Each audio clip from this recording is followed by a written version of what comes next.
Hi, and welcome back to the Power BI Custom Visuals course. And in this module, we're going to be looking at the Waffle Chart. Now, the Waffle Chart is a really interesting visual, and you'll find a lot of proponents, or really people that don't like pie charts, tend to like the Waffle Chart because it's much better at representing a percentage of data. Now, the Waffle Chart is a 10 by 10 grid, usually made up of dots that show you a percentage. So you can see one dot for every percentage value that you're trying to analyze here. So it's much better at than a pie chart at trying to show proportional amounts of data. There's some interesting things that you can do with the Waffle Chart, including being able to use an Svg path, which we'll talk briefly about here. It's not really our focus for this session, but we'll talk about it briefly because it allows you to actually change what the Waffle Chart shows as those dots. Typically, you'll see dots like you see underneath Amy's name here, but you can actually change those dots. And instead of showing dots, you can show different symbols using the Svg Path field that we're going to look at. So we're going to talk about that briefly, but let's first walk you through how to go download this, where to start to import it in the Power BI desktop, and then how to use it in an example. This one is made by Microsoft. Let's go ahead and get started. All right, so our first stop here is to go to the Power BI Custom Visual Gallery. If you go to visuals.powerbi.com, that will get you where you need to go. And then you'll scroll down in the gallery until you find the Waffle Chart. So the Waffle Chart's about halfway down here, at least it is right now. And once you find the Waffle Chart, go ahead and select it, and then choose to download it, and then that'll make it available, and you want to make sure you save that somewhere you can find it later.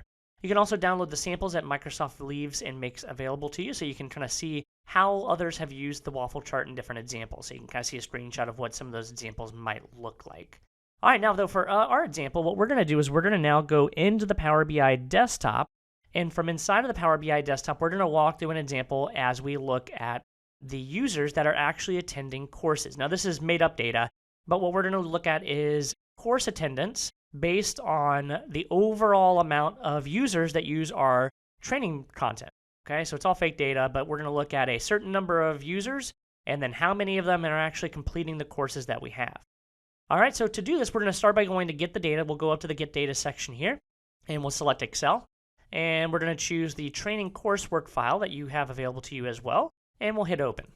Now, once we've selected that file, you'll find here the completed course spreadsheet that we can select, and you can see what the data looks like. Here's the 4 courses that we offer, here's the total number of students that we have, and then here's the number that are actually actively using the courses.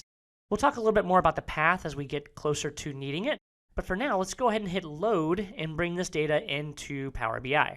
Now, with this data loaded into Power BI, we want to also go ahead and bring in our custom visual, the Waffle Chart, by hitting the ellipses here underneath the visualizations pane. We can then select Import a Custom Visual, and then hit Import again. And then go find the custom visual, and you probably have saved them all in hopefully one easy to find location.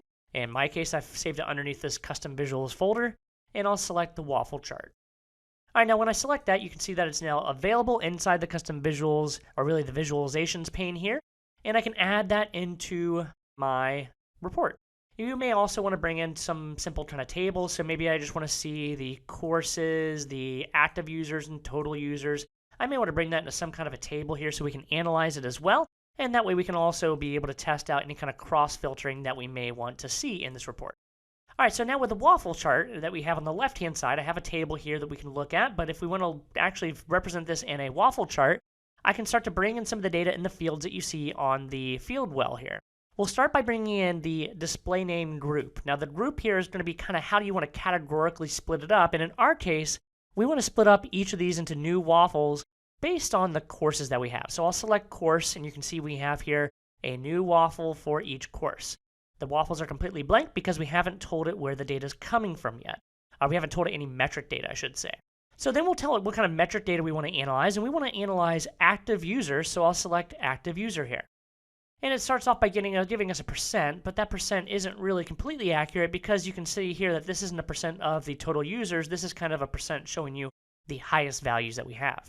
So what we'd rather do instead is we want to compare the active users to the total users. And the way we can do that is by dropping in the total users here in the max value section here. So if I drop in the total users underneath the max value, you'll notice that adjust here, and we can actually see a true percentage in the Waffle Chart now. We can see that 4,522 out of 5,000 is roughly 90% of our users. We see 11% for our MDS and DQS class. Our Introduction to SSIS has 77%, and our Advanced DAX class has 55%. So it's an interesting way to visualize this. A couple things that are nice about this. There is cross-filtering, so as I select the waffle chart here, you'll notice it filters down my table. You can select any one of these, and you'll notice that it filters appropriately for you. You can also resize this if you wanted to, so as you kind of shift things around, it auto-resizes, which is nice as well. And you can also change the sort order. So if you want to affect the sort order of this, you can come up to the top right here where it says More Options, and you can sort it by one of the other measures that you have as part of the visual. So I can sort it by course, which it's already doing right now, or I can sort by, let's say, the active users, and you can kind of see it resorts it. It almost looks like a bar chart here made of dots. So it's a nice way to be able to visualize here, and you can, like I said, resort the data if you needed to, and you can resize it as well if you want to see it represented a little larger.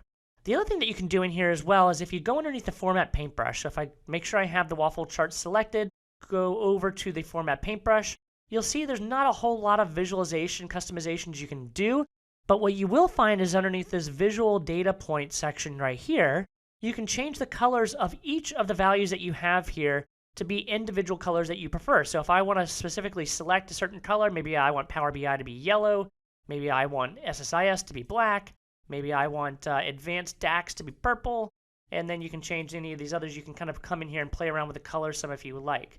You can also go around and say, I want all the colors to be one particular color. If you hadn't changed the ones below, you could change them all to be a certain default value that you see here. So I've kind of changed the colors here based on my preference. Again, if I hadn't changed from the default, they would all be based off of the top value that you see here. The one other thing that we haven't talked about yet is the path value. So let's go back over here to the field well. I'll go back to fields. And you'll notice there's this path section, and basically what the path section uses is the Svg path, and it's kind of a little coding that you can see. If you look under the data section here, you can actually see what it looks like. You can see there's a path column here, and inside that path column, this is where it's pulling in how to represent the icon or some kind of little avatar for the dots that you see here. So if you don't want to see basic little circles, you want to see something else, you can use and research on your own Svg paths, and you can find different codes that you can use to represent the value that you see here inside each of these waffle charts. So if I want to do that, I actually have a different Svg path for each of these, and if I want to see what that looks like, I can take the path column and I can drag it into the paths section here, and you can see that now I have a different icon. This one, the Advanced DAX one, really looks like a waffle now, but you can see I have kind of these upside down triangles, these regular triangles, these kind of semicircles. So you can kind of use the Svg path as a way to import other ways to visualize as opposed to just plain old circles. If you don't want the circles, you can do one of these other ones. And a quick Google or Bing search will help you find other types of Svg paths that you can use and you can plug into the waffle chart here. Well, that's it for this one. Hope you guys enjoyed the waffle chart. Look forward to showing you our next custom visual our next time. Thanks a lot.